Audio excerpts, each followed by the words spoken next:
அன்பான சொந்தங்கள் அனைவருக்குமே வணக்கம். பரபரப்பா போயிட்டு இருக்க கார்த்திகை தீபம் சீரியலை நாளைக்கு மிஸ் பண்ணிடாதீங்க. அதாவது நம்ம ரேவதிட்ட போய் உண்மையை சொல்ல போன பொண்ணை அந்த சந்திரா மிரட்டினாங்க.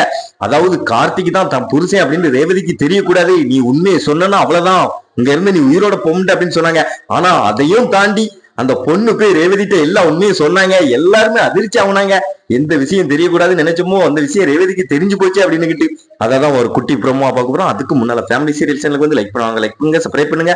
அதாவது பாத்தீங்கன்னா அந்த டாக்டரோட பொண்ணை காப்பாத்தினதுக்காண்டி அந்த டாக்டரோட பொண்ணு எல்லா உண்மையும் தெரிஞ்ச உடனே இனிமேல் என்னால சும்மா இருக்க முடியாதுமா, இப்பவே நான் ரேவதி அக்கால போய் சந்திச்சு அதாவது எல்லா உண்மையும் சொல்ல போறேன், அதாவது கார்த்திக் தான் உங்க புருஷன் அப்படின்னு சொல்ல போறேன் அப்படின்னு வேகமா போனாங்க. இதை தெரிஞ்சுக்கிட்ட சந்திரா தடுத்தாங்க.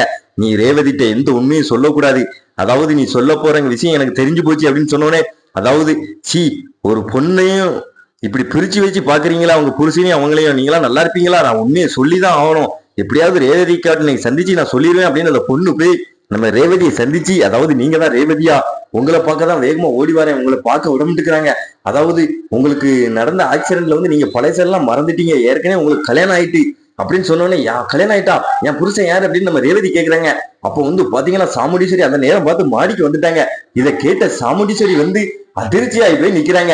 அந்த பொண்ணு டக்குண்டு கார்த்திக் தான் உங்க புருஷன் அப்படின்னு சொன்னோன்னே நம்ம ரேவதி கூட கொஞ்சம் அப்படியே ஷாக் ஆனாங்க. அந்த சந்திராவும் ஷாக் ஆயிட்டாங்க.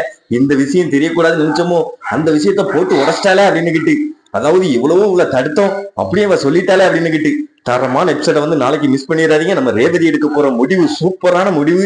அந்த சாமுண்டீஸ்வரி அப்படியே அழகா போறாங்க. தரமான எபிசோட மிஸ் பண்ணிடுறாங்க. மறக்காம சேனலுக்கு லைக் பண்ணுவாங்க, லைக் பண்ணுங்க, சப்ஸ்கிரைப் பண்ணுங்க.